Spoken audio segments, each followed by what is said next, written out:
Voice of Indonesia dari Indonesia untuk dunia. Pendengar, kita akan mengetahui kondisi terkini jamaah haji Indonesia yang sedang beribadah di Tanah Suci. Telah bersama dengan Voice of Indonesia Bapak Halil Ruhman selaku petugas penanggung jawab daerah Mekah. Langsung saja saya sapa. Assalamualaikum Bapak Halil Ruhman. Waalaikumsalam warahmatullahi wabarakatuh. Terima kasih Pak sudah meluangkan waktunya untuk Voice of Indonesia. Bagaimana kabarnya di sana? Sehat-sehat Pak? Alhamdulillah sehat selalu, Mbak. Alhamdulillah. Baik, bagaimana kondisi terkini di Tanah Suci Pak terkait pelaksanaan ibadah haji tahun ini? Apakah Baik, cuacanya cukup mendukung atau seperti apa? baik. Eh, Persiapan kondisi terkini Mm-mm. di Arab Saudi, khususnya di daerah kerja Mekah, kami sedang persiapan untuk menyambut kedatangan jamaah kloter pertama dari Madinah Mm-mm. yang hari ini akan tiba 8 kloter. Terkait dengan cuaca, karena bulan ini bulan Mei, Mm-mm. dan bulan Mei itu termasuk musim kemarau, sehingga cuaca di Mekah ya masih suasana panas seperti tahun-tahun sebelumnya. Tapi kami berharap dan mendoakan semoga jamaah haji dengan istiqomah kesehatan yang mereka bawa dan edukasi-edukasi yang mereka terima di tanah air dari petugas kloter, dari dokter kloter, dan juga dokter di mana mereka tinggal. Mm-mm. Mudah-mudahan mereka jamaah haji Indonesia tahun ini senantiasa diberikan kesehatan, kebugaran untuk bisa melaksanakan ibadah haji. Amin. Adapun beberapa persiapan kami Mm-mm. di Dakar Mekah, tentu yang utama kita menyiapkan akomodasi tempat penginapan hotel jamaah haji yang tahun ini, tahun 2024, daerah kerja Mekah, kita memiliki 170 hotel untuk tempat tinggal jamaah haji selama di kota Mekah Al-Mukarramah.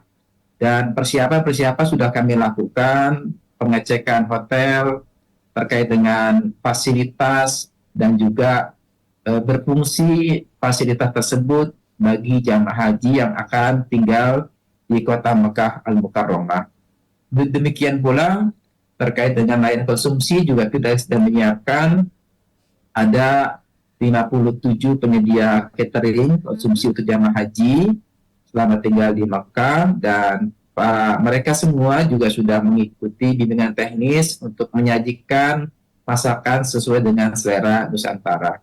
Transportasi pun juga sudah kami siapkan, terutama transportasi yang akan mengangkut jamaah haji dari hotel menuju Masjidil Haram, tempat mereka melaksanakan ibadah sholat fardu di Masjidil Haram. Ada 22 rute yang kita siapkan, 22 rute bus selawat, dan ada 2 terminal yang akan menjadi tempat tujuan transit, yaitu Terminal Ship Amir di Masjidil Haram dan juga Terminal Ajiat. Demikian yang dapat kami sampaikan terkait dengan persiapan Baik, penyambutan jamaah haji di Kota Makkah. baik. Mereka akan tiba kapan rencananya Pak dari 8 kloter tersebut? Ya, untuk kedatangan kota pertama itu dari JKG 1 akan tiba insya Allah pada pukul 12.00. Mm-mm. Kemudian yang sisanya akan tiba pada malam hari pada pukul 20.00, dan juga ada yang akan tiba pada pukul 23.00. Oke, baik. Jadi sesaat lagi ya. Itulah kenapa memang persiapannya sudah matang. Begitu ya Pak ya. Tapi Betul, kira-kira Mbak. ya, kira-kira apa yang akan menjadi tantangan Pak dan upaya-upaya apa saja yang sudah dilakukan untuk memitigasi? Nah, baik. Kalau kita bicara tentang tantangan, Mm-mm. tentu kita eh, akan menghadapi jamaah yang di antara mereka dari usia itu juga masih seperti tahun yang lalu, ada jamaah yang usianya di atas 65 tahun, Sehingga Bapak Menteri Agama tahun ini mencanangkan sebagai tahun yang baru sebagai haji ramah lansia.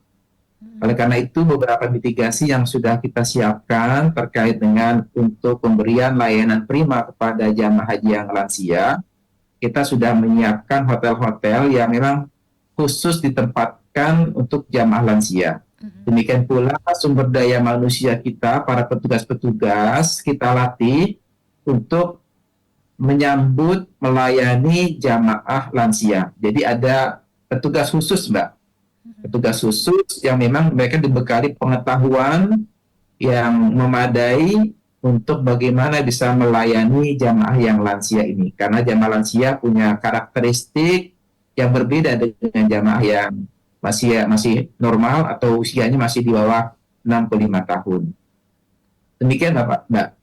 Oke, baik. Jadi tadi seperti disampaikan juga ya, mulai dari hotel, kemudian juga para petugas yang bertugas, petugas kesehatan itu semua sudah siap dalam menangani para yang lansia tersebut. Terakhir Pak, mungkin ada yang ingin disampaikan Pak, atau mungkin harapan-harapan dan juga pesan-pesannya Pak menyambut kedatangan dari kloter pertama ini. Baik, beberapa informasi yang perlu kami sampaikan kepada jamaah haji yang akan tiba di Kota Makkahul Mukarramah. Yang pertama adalah persiapan kesehatan, terutama karena jamaah haji akan tinggal selama kurang lebih 20 hari lebih. Nah, kemudian juga terkait dengan cuaca yang sangat ekstrim, sehingga kami menghimbau agar jangan bersentuhan langsung ya dengan terik matahari, hendaknya menggunakan payung, kemudian juga membawa masker, kemudian juga membawa air secukupnya agar tidak terjadi dehidrasi. Yang kedua, ketika nanti setibanya di Makkahul Mukarramah, ketika sholat di Masjidil Haram, maka hendaknya sandal yang digunakan jamaah haji itu tidak dititipkan di loker-loker yang ada di area Masjidil Haram, supaya dibawa oleh jamaah haji masukin kantong plastik atau di tas, karena jamaah haji akan masuk di pintu Masjidil Haram berbeda dengan pintu keluarnya. Banyak kasus-kasus jamaah yang kakinya melepuh karena dia lupa menempatkan sandalnya, sementara pintu keluar jamaah haji berbeda karena luasnya area Masjidil Haram. Kemudian berikutnya adalah jamaah haji jangan memasang atribut-atribut, bendera-bendera, kelompoknya, bendera apapun yang memang itu dilarang oleh pemerintah Arab Saudi. Demikian pula terkait dengan pentingnya jamaah haji untuk senantiasa menggunakan gelang identitas yang telah diberikan ketika mereka berada di embarkasi. Karena gelang itu merupakan informasi penting yang akan membantu jamaah dan juga membantu petugas untuk mengantar jamaah ketika jamaah itu tersesat, tersasar, terpisah dari rombongan. Biasanya setelah mereka sholat di Masjidil Haram, mereka lupa arah, mereka lupa tujuan. Dengan mereka membawa gelang, maka petugas itu akan mudah mengenali di mana tempat tinggal mereka sehingga bisa diantar pada petugas.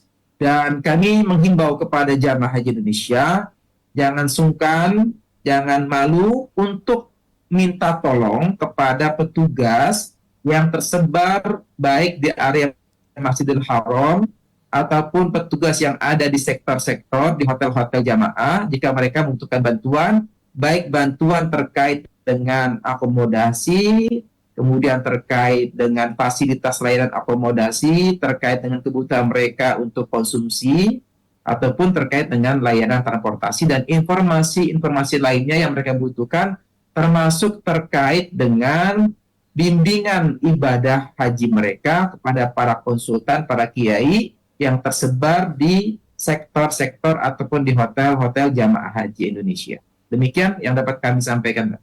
Baik, terima kasih banyak Pak Halilur Rahman. Semoga berjalan dengan lancar semuanya bagi para jamaah haji dan juga para petugas yang sedang bertugas di sana diberikan kemudahan, kelancaran dan kesehatan. Terima kasih. Assalamualaikum Amin. warahmatullahi wabarakatuh. Assalamualaikum warahmatullahi wabarakatuh. Ya pendengar, demikian bincang-bincang saya terkait dengan pelaksanaan ibadah haji yang saat ini sedang menunggu datangnya kloter pertama di Mekah. Dan masih ada informasi menarik lainnya, tetap bersama kami di Voice of Indonesia. Voice of Indonesia.